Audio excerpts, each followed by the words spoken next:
Good morning, everyone. We're just going to give it a minute or two while we wait for a few more to join us. We'll probably get going at about 2 minutes past the 11.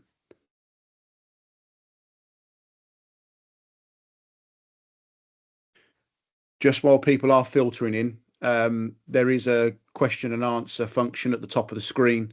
So throughout today's webinar, if you do have any questions, we've got some time at the end to take on some of those questions. So please feel free throughout the webinar to use that Q&A function.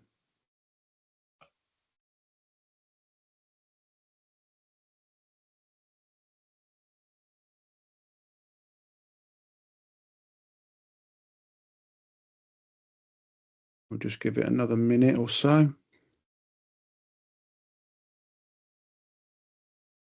Give everyone a chance to grab their coffees and whatnot before we get started.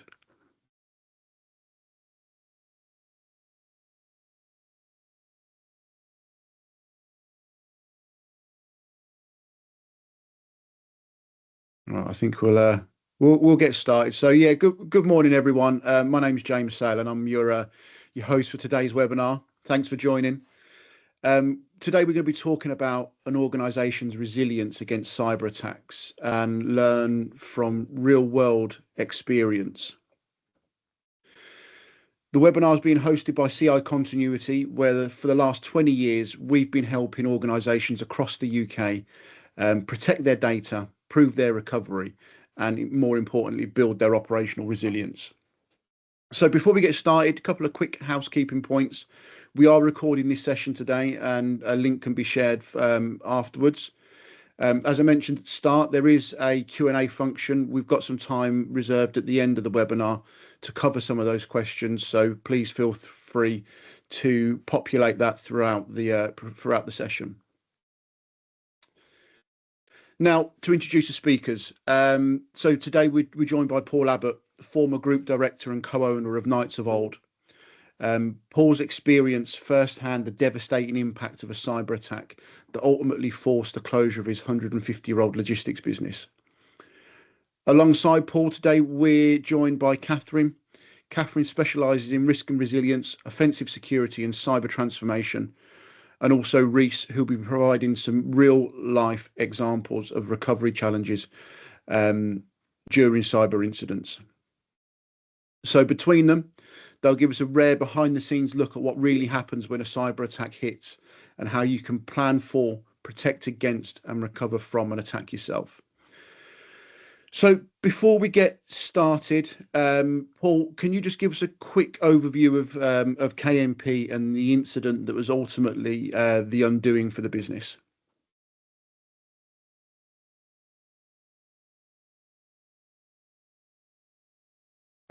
Paul, just before you get going, you've muted, so apologies. That's it. Not a problem. Thank you for the introduction, James, and hello everybody. I'm Paul Abbott, former director and shareholder of KNP Logistics Group, which was and particularly the Knights of Old division, transport company based in Northamptonshire, been around for 158 years through several generations, and a fairly progressive business, achieving up just shy of 100 million in turnover. One of the top 50 businesses within logistics business within the UK, and really sort of fairly strong in our sector on service provision, privately owned, and comprised of four key businesses, which one I mentioned was Knights of Old. The other one was based in Northamptonshire, the other Nelson Distribution in Derbyshire, Steve Porter Transport on the Isle of Wight and Southampton, and Merlin Supply Chain Solutions, which was a company we developed for training and development of our people. We weren't really a household name unless you were a follower or a regular traveller on the motorways and seeing our brand. Apart from our sort of proud of what we did as a business, we were nothing special. We didn't feel we were a standout, particularly, when you look at brands such as JLR, Marks and Spencer's, we weren't a household name, and didn't really feel that we were potentially a target, although we had gone through various different stages and levels of security to protect our business in any case, the same way you would do in any other department of it, such as health and safety compliance. So the question really for us was why us? Why us? And I think it's still maybe a question for many, but I think what we've learned over the years, I think nobody is immune to being a target with some of the technology that's around today that's randomly just hitting people to try and penetrate a system. So as I said, we took security and our compliance very seriously. We'd got what we felt was a qualified sort of IT team with a fairly strong leader in there.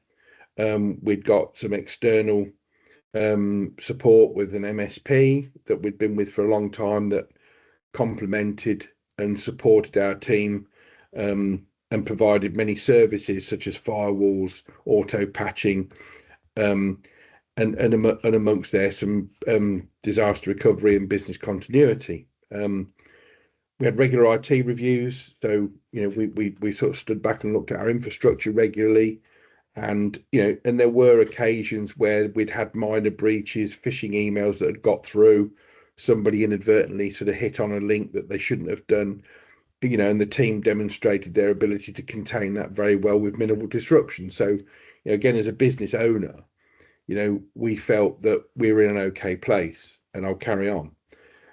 We'd got ongoing training and security awareness through our across the whole business. So there was generally a good culture for awareness and caution. We'd got a very we'd achieved just recently been re-audited for ISO 27001, which again, the protocols and systems that we've got in place were sort of endorsed and supported by the 27001 accreditation. And in that process, we were out looking for cyber insurance from a well-known insurer, and the process was relatively easy. It was a process that we took quite a long time to procure, but we were provided with a policy for up to £1 million of cover, which when you've got the credentials and the cultures where you're able to demonstrate those credentials and cultures, the insurance was a relatively simple process, and it wasn't cheap, but it was certainly something that we agreed as a board that we needed to have in any event. So that was a fairly stringent audit. There were certain conditions in there that we sort of met. So obviously they were satisfied with what we with their assessments. And on top of that, we'd got very tight controls in the business about sort of external access to the internet, shopping channels, social media. You just couldn't access them from our platform. So we felt that we were as safe as you could be.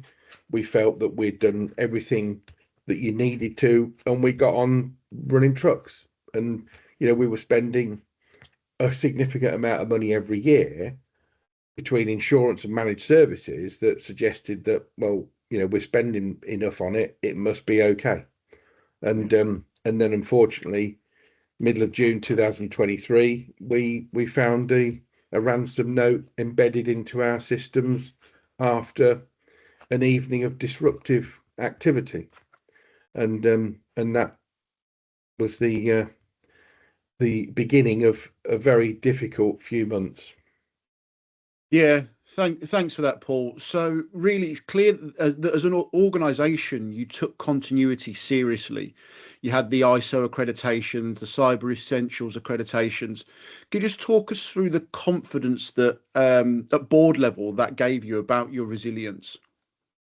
Well, I mean, it gave us confidence, the fact that we felt we'd, and for the want of a better term, we'd actually checked the box. We've addressed that. Yeah. And we felt that we didn't need to address it any deeper. And things like Cyber Essentials were not commonly talked about 2 years ago.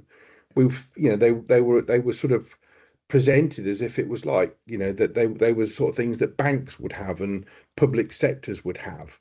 not something necessarily the private sector and the size of our business would necessarily see as an essential tool to have these days. But I think as well with those credentials, they're only actually, like ISO 27001. You pass the audit, you get reaccredited, but it's about maintaining those protocols and those standards all the time. And Cyber Essentials largely, is a checkbox. You get through the audit, you pass, you get the certificate, and about whether you can keep on top of those and all of the things that we had in place. We felt that we were keeping on top of them as much as you needed to do. There was probably not much more you could have done. We didn't know anymore, James. Okay. Yeah. Thanks, Paul. So, Katherine, can you really talk us through some of the key things that can be done when an organisation like KNP is updating a business continuity plan, just to make sure that things don't get overlooked? 100%. Thank you. And I think I'd like to start with just highlighting the value of certification, which obviously wasn't enough in Paul's case, but I think it's important to highlight that for many organizations, certification is an excellent starting point. It can give you an industry recognized control set. It can give you a sense of urgency when rolling out policies. It can give you robust security culture, which again, in Paul's case sounds like was in place. Lastly, it can give you a badge, so you can demonstrate to the market that you take security seriously. But there are some serious limitations to certification. Scope can be arbitrarily selected. Controls are not always robustly tested when you go through certification, and then importantly, it can give you that false sense of security and become a goal in itself. So what we see from real life cases when incidents happen and clients come to us for help is that what an organization should do is almost adopt a mindset that incidents will happen. And instead of aiming for being 100% immune to them, an organization needs to be prepared to anticipate a disruption, withstand the disruption, respond to it, and recover from it effectively. And as you alluded to, business continuity plan is a very important, very impactful step towards that preparedness. What a comprehensive business continuity plan relies on is a number of important components. First of all, a business needs to have a good understanding of what are the business critical processes or services that it delivers to the market, and IT systems and data that those critical services rely on. And importantly, assess the impact that the disruption to those IT systems and data can cause to the business. That can be an impact, financial, operational, reputational, legal, etc. This is what we call a business impact assessment. It's a view of the value that various business processes and IT assets and data provide to the business. That gives you an idea. What it gives you is a framework, an idea of what is the what we call maximum tolerable outage that we can afford for those systems and data to be unavailable. So what is the longest period of time the critical services, IT systems and data can be unavailable for before it causes harmful unacceptable harm to the business. Mm-hmm. So business impact assessment and MTO, maximum tolerable outage time for critical IT systems and data, is an important starting point. That allows you to put together a business continuity plan and and analyze the infrastructure that you have available in the business to maintain those maximum tolerable outage, to assess any strategic gaps. We know what the business requires and what would cause an acceptable harm. Do we have an infrastructure available to recover quickly enough to adhere to those maximum tolerable outage times? That can be wrapped into a business continuity plan. It's essentially a documented set of steps that need to be performed in the event of disruption to recover the systems, recover the data. Any available workarounds can be and should be documented within a business continuity plan, all in order to minimize the adverse effect of a disruption. That is essentially a critical point and critical objective of a BCP plan. Now, having a business continuity plan is not enough. It's a living and breathing document that needs to be kept up to date, and it needs to be robustly tested. What does that mean in practice is, in terms of keeping the business continuity plan up to date, is we need to continuously review it. We need to make sure that it reflects any new business processes the business adapts, any IT systems that we procure, any external dependencies such as SaaS platforms that our business users rely on. So any new processes, IT systems, data that is critical to the business needs to be continuously refreshed in the business continuity plan. It needs to reflect realistic maximum tolerable outages. So test those with the business and stretch them to the limit. So it's a plan that needs to be up to date, but more importantly, it needs to be robustly tested. And what that means is periodic scenario-based assurance exercises that validate the workarounds are available, that validate that recovery processes we documented in the plan can be followed in the incident scenario. Testing needs to validate the backups are in place and they are available, and have them regularly tested through a wide range of scenarios. The test needs to make sure that the teams responsible for recovery and restoration understand their roles and responsibilities in the incident scenario. We need to test our leadership team, our executive team, for example, through a tabletop, to understand that they know the decisions they would have to make during an incident around communication, regulatory notifications, reputation management, threat act negotiation. So help our execs build a muscle memory in decision making during critical incident scenario where infrastructure may not be available, communication channels may not be available, and we're at the critical point and decisions need to be taken very quickly. So so these are sort of like a critical steps and key components of a business continuity plan and how it needs to be tested. That's great. Thanks for that, Katherine. So just to recap then some of the key points from Paul and Katherine there. Certifications are a great starting point, but they are just a snapshot of an organization's resilience at that point in time. Senior leadership team or business leaders need to have a better understanding of the risk landscape, and the only way they can do that really is by asking the right questions to suppliers, to the internal teams, to understand, to sort of know what they don't know. And then once you've got a business continuity plan or an IT DR plan, these really are just a blueprint. They need to be built upon to form effective operational capability. So Paul, we've heard how the plan looked in theory, but what about your protection in practice? What safeguards were in place, and fundamentally, why didn't they hold up? So on top of the points that I mentioned previously, we had offsite backups, mirroring, copying our key main operating systems. We had MFA in parts of the business as protections.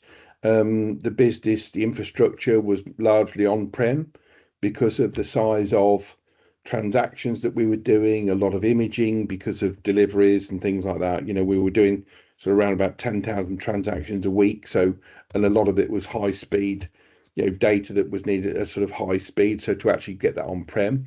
So the infrastructure wasn't brand new. It was coming to a point that year, whereas we were looking to do a large upgrade on the infrastructure.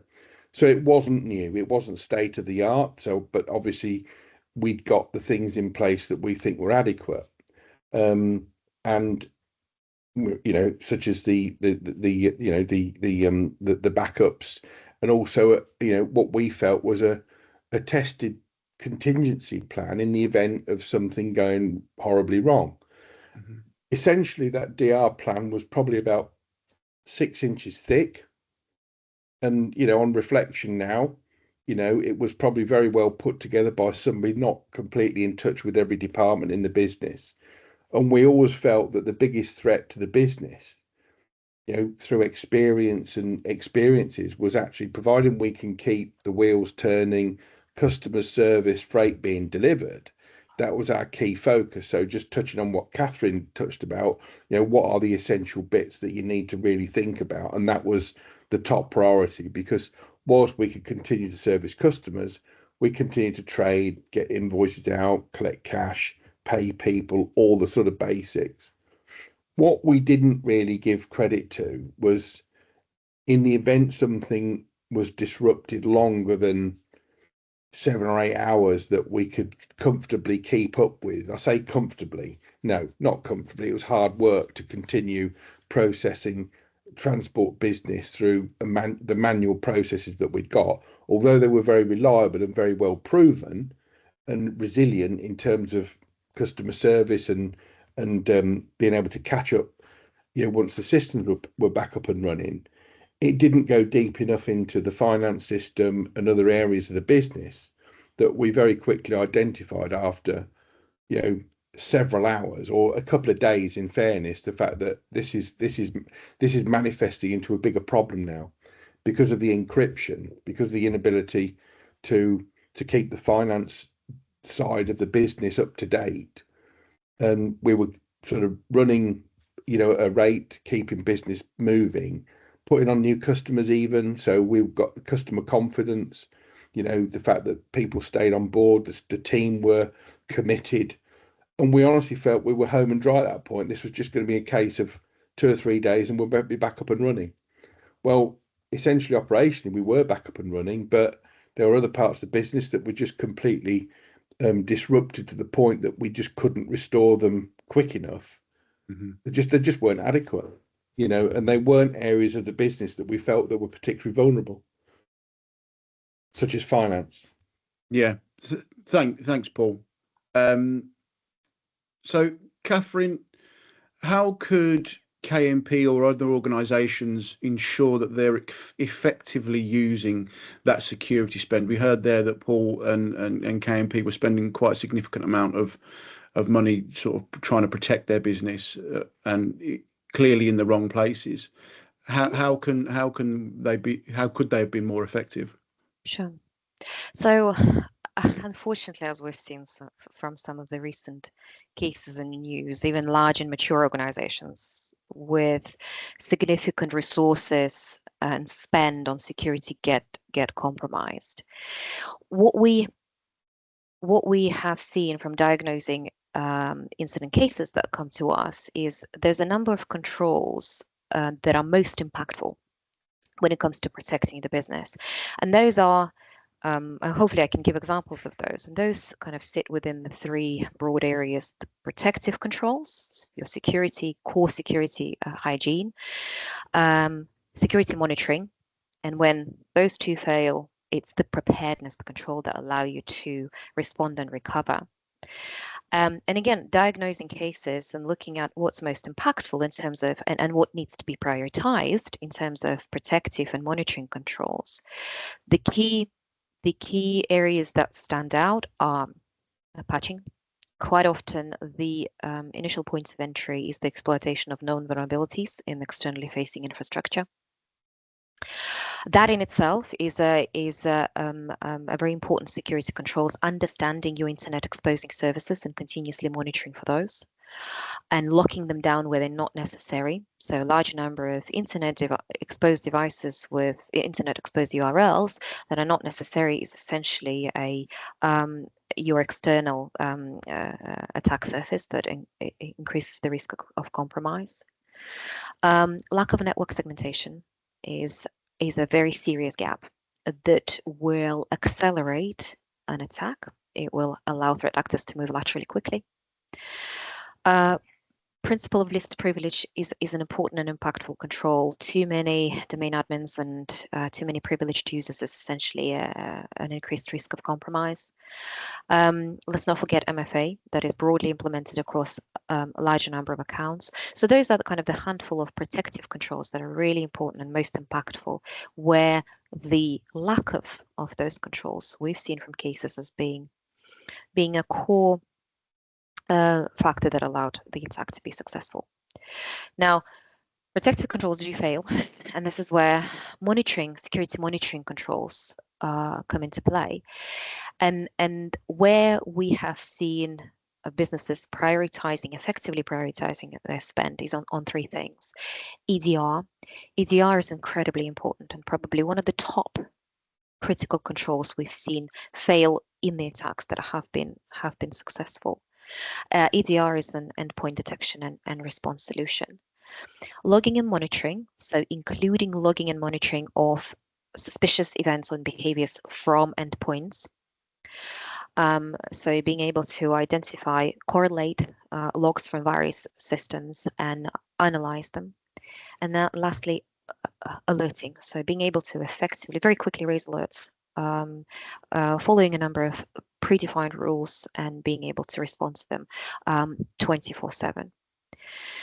Now, those are kind of the monitoring controls we've seen organizations prioritize that are important and impactful in preventing a cyber attack and disruption being effective.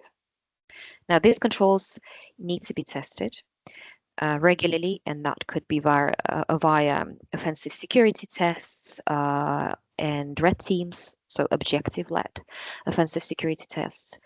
They need to be tested by continuously monitoring your external attack surface to identify internet-exposed devices, including the new ones that the organization may not be aware of, and identifying and patching vulnerabilities within those.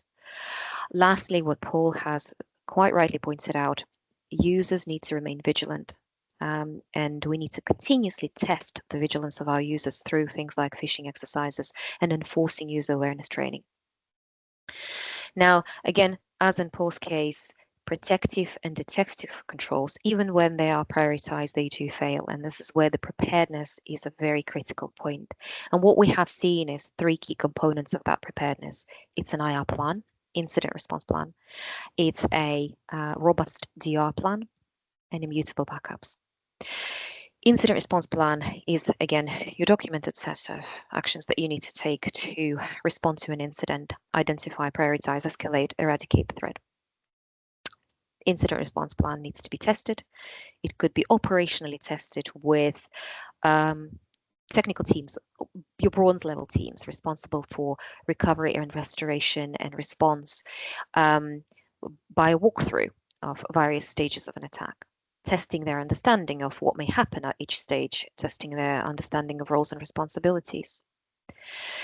It could be tested with executive level exercises. Those are typically scenario-led, where we put execs in a room and we present a scenario of, for example, a ransomware attack, like in Paul's case, and we allow execs to make critical decisions within a short period of time. Robust DR plan, that's a really important point. And this is where it's a plan that needs to reflect the reality of the organization's recovery infrastructure, and the plan that needs to be frequently exercised through a broad range of scenarios, including where portions or large proportion of that DR infrastructure is not available in the case of disruption for us to recover the data. Lastly, immutable backups. Immutable backups, we have said it several times, is a critical point. It's non-negotiable control in the current day and age. But again, those need to be tested with clear visibility of who has access to them. What infrastructure do we have available in case of a disruption, in case of an incident, and how are we going to restore from immutable backup if portions of that infrastructure are not in place and have been affected? More importantly, we need to test the amount of time it takes to recover from a mutable backup, and validate with the business that that amount of time is acceptable and will not cause irreversible, unacceptable harm to the organization. Lovely, thank you. So just to recap there then, I think it's clear that just throwing money at security isn't going to guarantee resilience. You need to be able to demonstrate that the policies and procedures you've got in place actually work. This needs to be done by rigorous testing in real life situations. This is really the only true way to know that they work. And I think it's key to remember that there's not really going to be such a thing as a failed test. If it doesn't go the way you expected, then at least this is in a safe or soft environment. You've got the chance to do something about it. So if there is a real life sort of incident, you've overcome those challenges already. So let's move on to the recover section then. And I think this one's quite a key one to cover. Paul, can you just describe then what went wrong with your recovery and ultimately why the plug was pulled? Okay, so as I said, that we'd got what we thought was a DR plan that helped us keep the wheels moving, cargo moved, customers satisfied. It had been tested previously through power outages and odd occasions where we got disruptions, and we demonstrated that we could catch up and keep the key parts of the business running for a short period. This obviously went on. This was a bit deeper, this instance, because obviously it was a encrypted systems that were subject to ransomware demands, and that's another subject really. But essentially, we thought the business, we'd got a strong team, everybody was committed, and the contingencies that we got in place were effective, and it gave us the time to actually start to, with the team that came in, the first response forensics came in, cleaned us down and isolated what we'd got whilst we were still running cargo and doing that. So that was going on in the background. And after a few days, we felt confident that we were going to be restoring systems, so we were able to keep people motivated and working on things to keep the business operating. So it was about good communication. We'd covered off the reports to the ICO and all the legal stuff because that was something that we had got the backup of that within our insurance. So that was an extremely helpful thing to do that gave us some structure and some coordination on some key elements.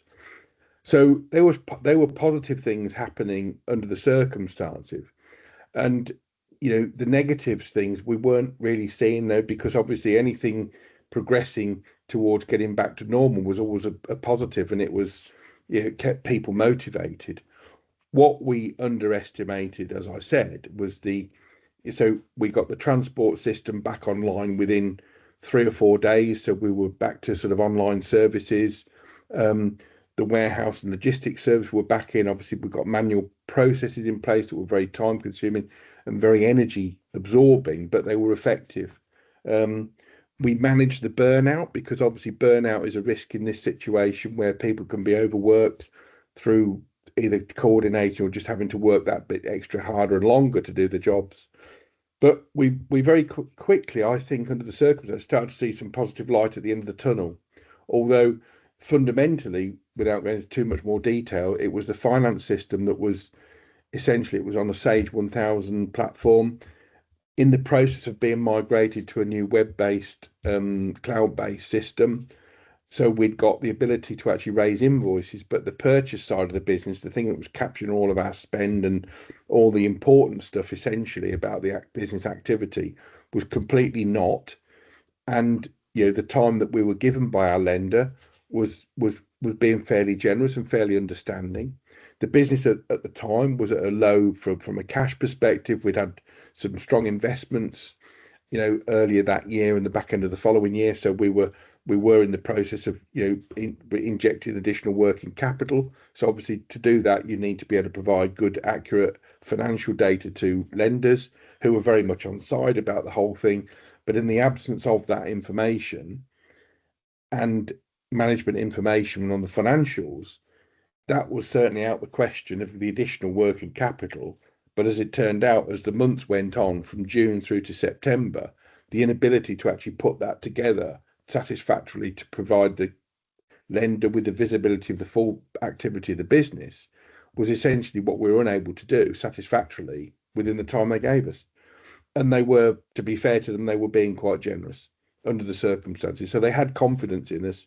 But in the end, because we just hadn't got the ability to restore satisfactory management information for that, they told us to close the business. And with that as well, James, to go to the market to look for an investor, they're all looking for the same basic management information.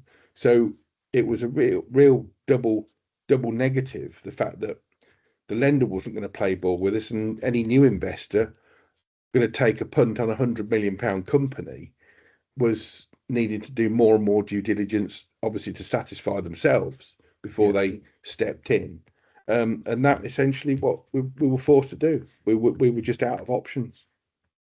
Yeah, I think some really key lessons there, and I'd like to bring in Reese. Reese is a recovery specialist. So Reese, what separates an organisation that can recover quickly from those that struggle in recovery? Thanks, James. I think there's several factors that separate organisations that can recover quickly from these things. I mean, the key difference, I think, is those that have completed true end-to-end testing. We often see businesses complete very light backup testing. They generally might restore one system, and then that validates that all backups are working. And they might do that every 6 months, which is okay. But yeah, it's not enough, because, you know, in a real incident, if one of those backups fails, or worse, it's encrypted, and there isn't a process or plan on how to handle that, the downstream, handle the downstream impacts of that. That's where we tend to see recovery stall or fail. At the moment, we're currently seeing a prevalent threat actor called Akira. One of their first actions after gaining access to people's networks is to locate and encrypt all copies of your backups. So even those companies that have gone out of their way to not just store the backup in one place, but another place that's potentially within the same network environment, and those have been encrypted. And they're very effective at it, unfortunately. For this type of attack, there's only one real defense, and that is obviously a modern backup solution with immutable storage, and better still, a copy off-site. But even when those backups are available and not encrypted, or we are able to download them, or whatever it may be, restoration takes time, and often longer than people expect, or in an incident want. You want to do them quicker. There are struggles. There are stages to restoration I don't think companies always consider or plan for.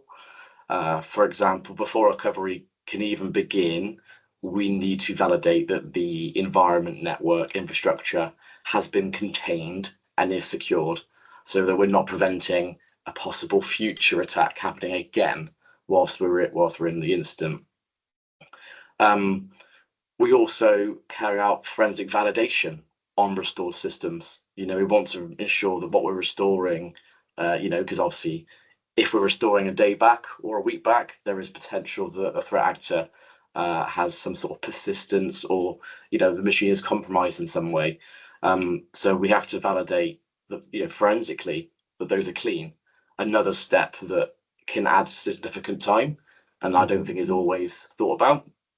And even when we have modern solutions and robust processes with our backup solutions, the recovery time from off-site storage is longer. I'm not sure that's always tested fully. When we tell people that we're restoring their backups from an off-site storage, and obviously we're downloading it effectively, this is generally slower. and that's also rarely accounted for in that recovery time when they create their plan. Another key thing that seems silly, but sometimes we have challenges with actually accessing systems. When we're restoring systems, we're often using root, top-level credentials, maybe on systems that are legacy potentially as well, and they're not used day to day. So they're stored somewhere, but too often in these incidents, when we come in as a specialist and we work with the IT teams, we don't generally get, sometimes those are not readily available during the incident. Or even worse, they know where they are, but they're stored on a system that was been encrypted, which is a gotcha that we see far too often. That can obviously completely halt the progress if we can't even get access. I think recovery is sometimes left to the IT teams, which is understandable. I get that, but recovery does need to be owned and governed by leadership. Leaders need to understand which systems are critical, how they're backed up. I know sometimes you leave that with IT, complicated. You don't always get a straight answer from them, but you also need to have confidence that those backups are being tested, and that there's a proof that that's happening. You're getting statistics, for example, the speed. If I think Catherine's already mentioned it, but if the recovery times are unacceptably long, that means the business needs to find a solution. Whether that's a challenge for IT to present back to the board or whoever that may be, but until that solution aligns with the business's tolerance for downtime, that's a key thing that we see in events where, when we start explaining the likely restoration time, the question is obviously how often, how much quicker can you do it, and it's generally a limitation of the solutions in place.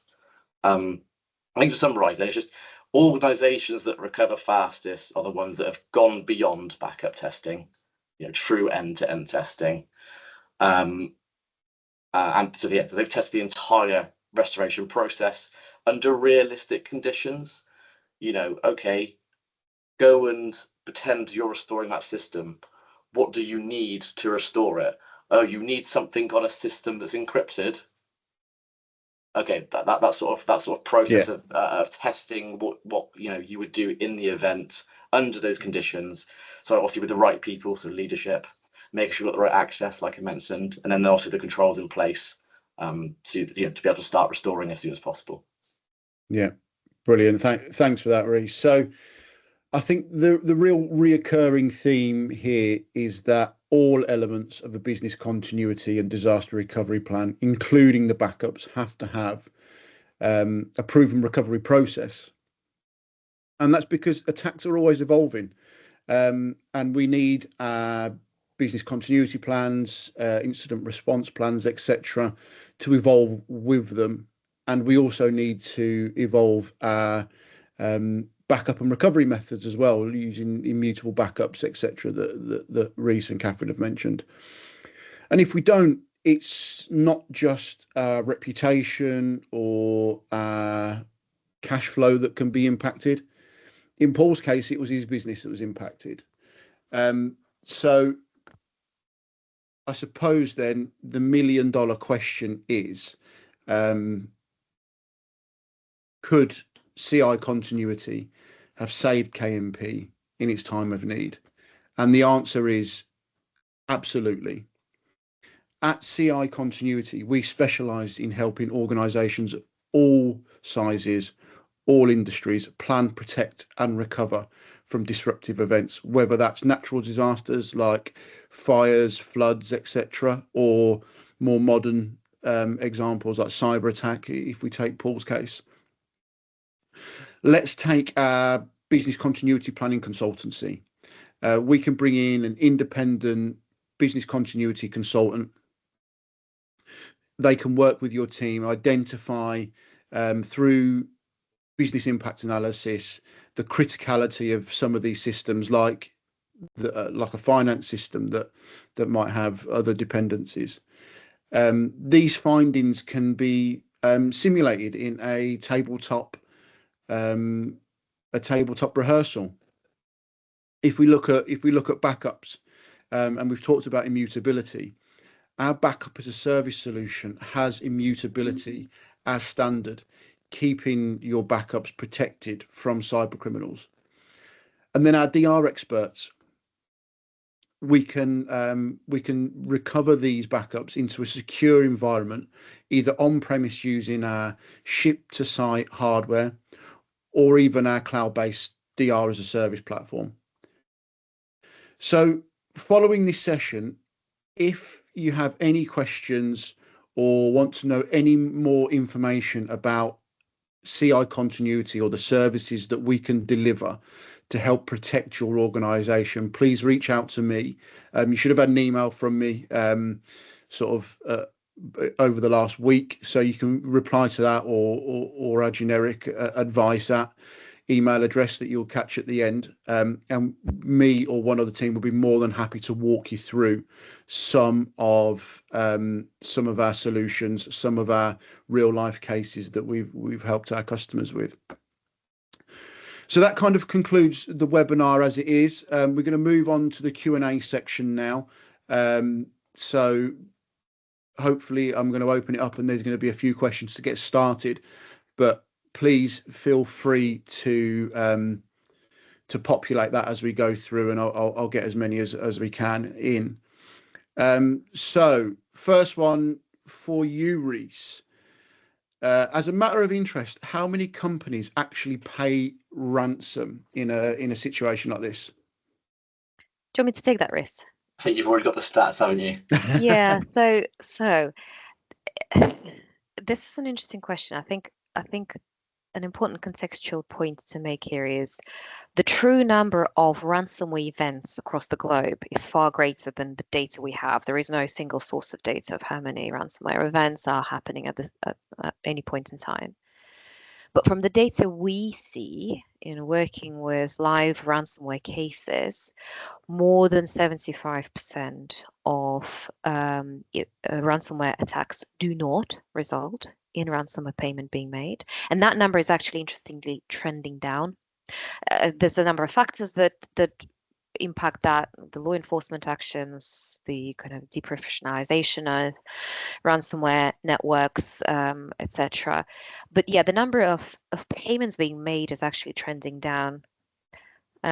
Interestingly, the number of organizations that then appear on the leak sites is also trending down. So there is no direct correlation. If the payment is not made, the organization will appear on the threat actor leak side.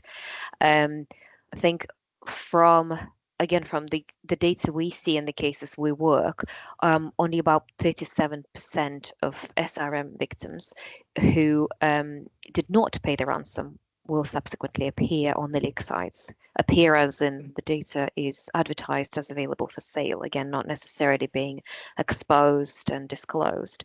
So the stats are really, really interesting, but again, it's all in the context of limited visibility that we as an industry have on the data around true number of ransomware events. Brilliant. And then there's a follow-on question to that for you, Paul, is did you consider paying the ransom?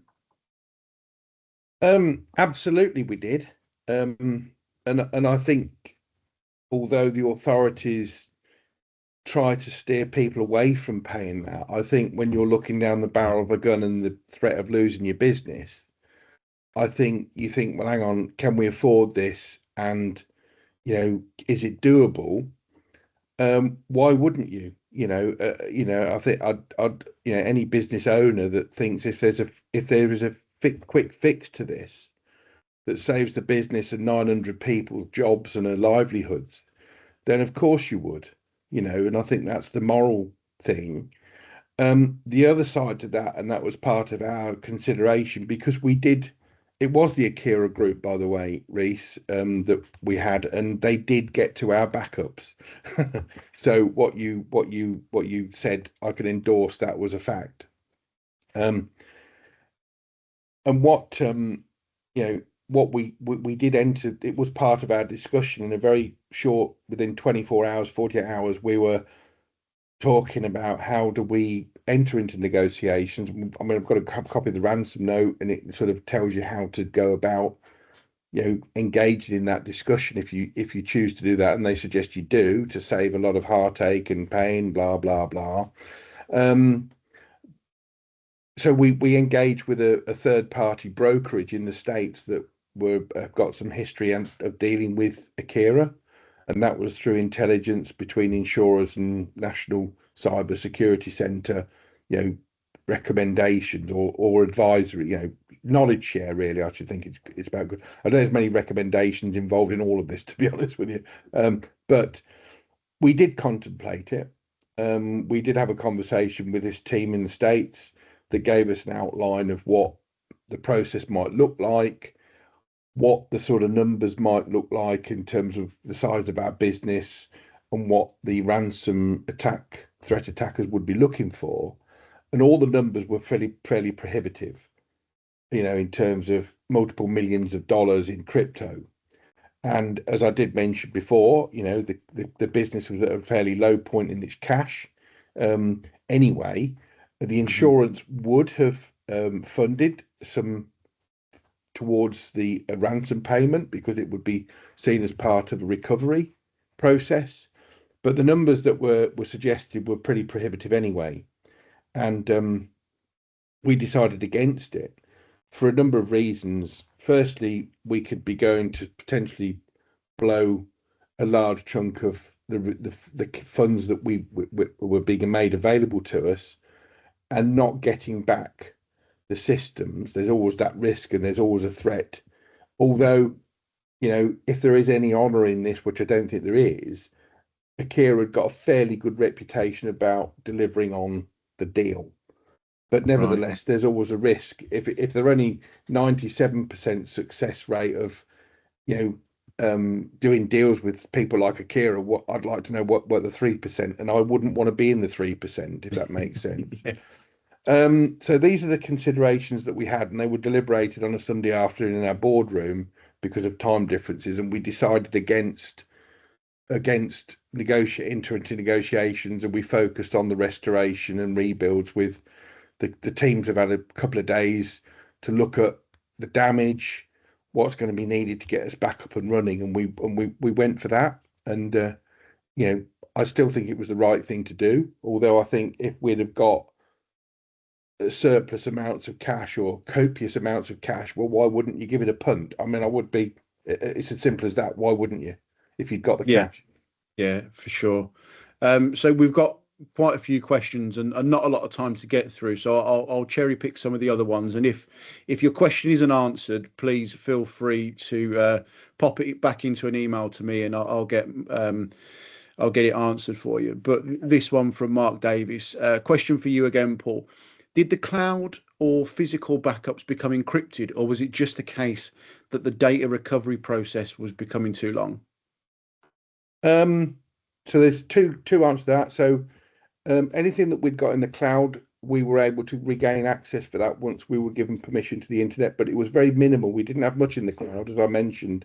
I think we would have finished it with more in the cloud post the breach, because we finished it with a hybrid arrangement that our first responders and experts had sort of put together for us. But they did get to the backups, so they were breached, as part of the attack. And what was the third point? Sorry, there was a third point. What was the other question, James? So was it a case that the data recovery process took too long? Yeah, essentially the data recovery of the finance side of the business was proven to be rather impossible, given the characteristics of how that data had come into the business and the way it was being filtered to actually put it into a workable format. It failed. So it was the recovery of it was actually managing the data, essentially. Brilliant. So I'm going to ask you another one then, and we'll conclude with this question. And like I said, there's quite a few in the Q&A that I don't think we're going to be able to get to. But this one sort of really interested me to get your answer on, Paul. What are the 3 things you've taken away from this, and what would you have done differently? Okay, 3 points. I think that's a good one. I think there are 3 points to this essentially.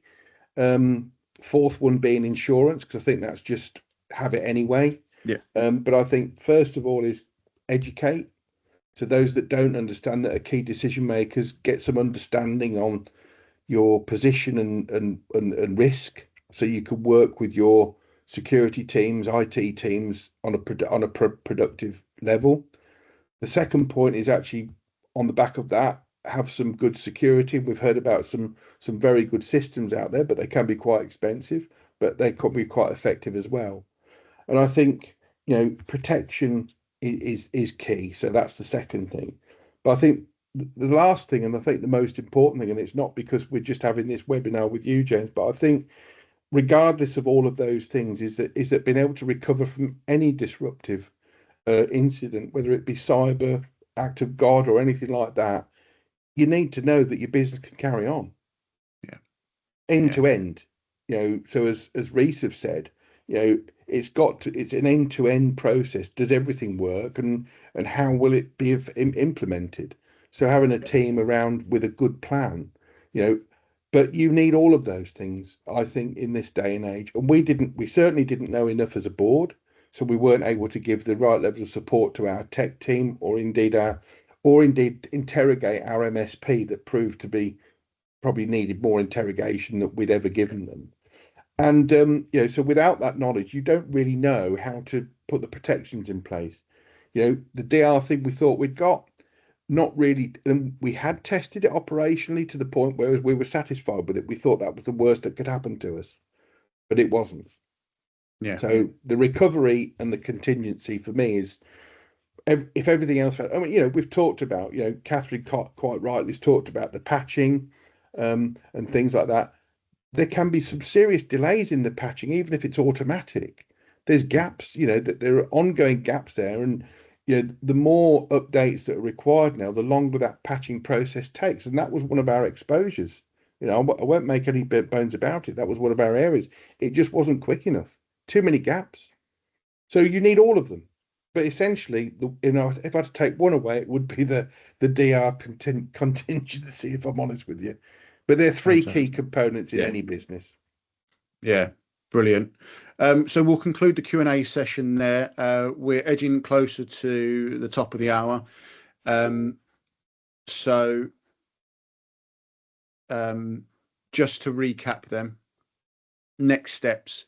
We're going to send you a feedback survey. For every organisation that completes this survey, we'll provide you with a free half-day business continuity consultancy to start to put into practice some of the things that we've spoken about and learnt from today. So I'll leave you with these 3 takeaways from today. We can't rely on certifications alone. We need to test your plans. Spending money isn't enough. We need to validate protection. And then finally, recovery is the truest test of resilience, but you need to be sure you can prove it. So thank you very much for attending today. There on the screen is all our contact details. Again, you should have an email from me. If you do have any questions or want to know more about our services and how we help organisations plan, protect and recover from cyber incidents, please reach out. But as we're hitting the top of the hour, thank you very much again, and look forward to speaking to you soon. Bye-bye.